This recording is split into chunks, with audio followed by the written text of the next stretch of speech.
video, I'm going to be talking about empty there. This is similar to my video on empty it, where it and there are not referring to something specific.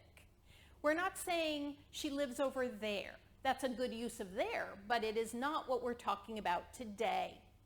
Today we are talking about empty there, which is using the word there as a structural placeholder in a sentence, a necessary part of the sentence. And we use it a lot. So let's take a look at it. We often use it. It is typically the subject of a clause used with the be verb, is, are, and then a noun phrase, which is a noun plus the articles or adjectives that go with it.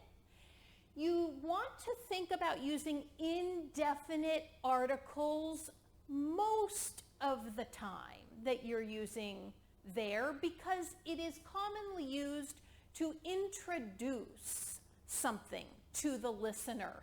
And if you have studied indefinite articles, you know that that's one of the main reasons for using them. So I'm talking about a or an in the singular and using no article or some in the plural.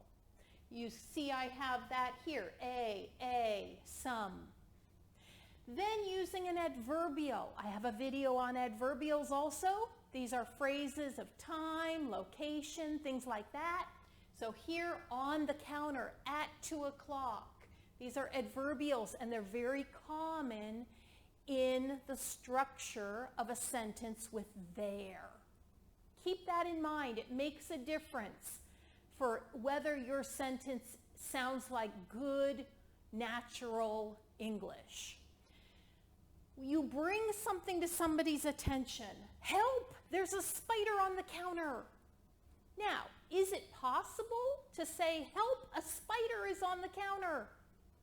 Yes, it's possible, but it sounds strange. It's best to use theirs when you are introducing something, showing that something is there. Did you know there's a staff meeting at 2 o'clock? Not did you know a staff meeting is at 2 o'clock? No. You're explaining, introducing, bringing it to somebody's attention. Did you know there's a staff meeting at 2 o'clock?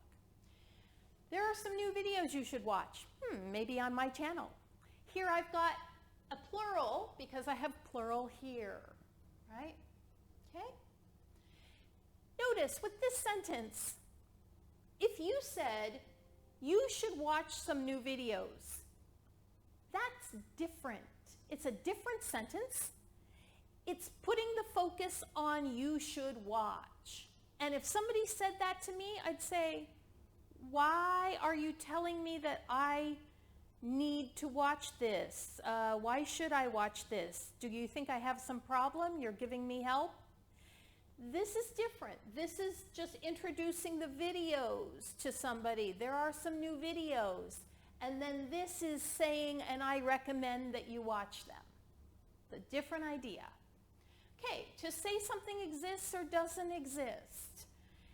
It's often used with quantifiers. Quantifiers like plenty, no, much.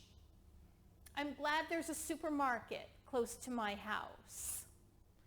Don't cook. There are plenty of leftovers in the fridge. I like leftovers. Makes me happy. Here I've got a plural because we've got leftovers here. Notice here I'm using an indefinite article like before. There's no reason for you to get upset. And there wasn't much to do at work. Here we're using the past tense. This is a very common phrase also. There isn't much to do. There wasn't much to do. There's a chance she won't even come. Also notice I'm giving you a lot of different structures of sentences here to see how you can use them. This is using a clause after chance, infinitive, a for plus a person plus infinitive. Look at the different structures of these sentences that you can use. Okay? Then you can use there to express an opinion, a prediction. We're still using the be verb, but we have another verb before it. Seems to be, appears to be. Or you can use a modal, might, must, could. Then you don't use the to, you just use the base form, be. Often used with adverbs. Definitely, really, probably.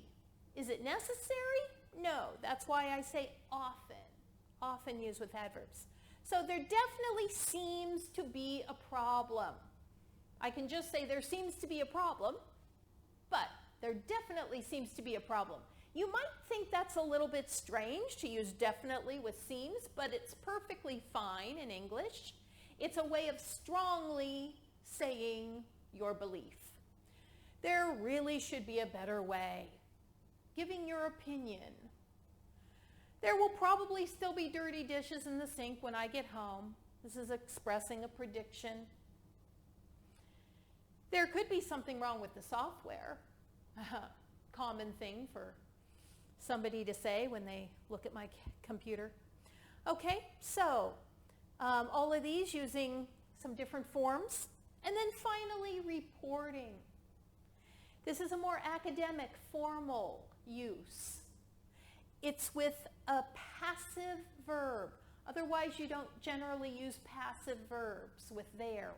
But here, there is said, there is thought, there is reported to be, and a noun phrase.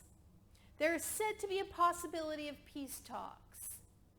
Why do we do this? We do this because the focus is not on the people who say it. Who says it? Lots of people. We're not focusing on that, we're focusing on the possibility.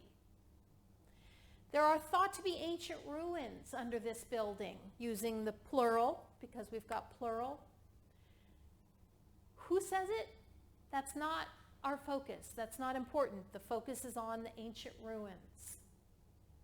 Okay, so I want you to think about whether or not you are using empty there in your English, and whether or not you are using it enough and in the right situations, because I notice many people learning English who try to express these ideas in a kind of translated way from their own language.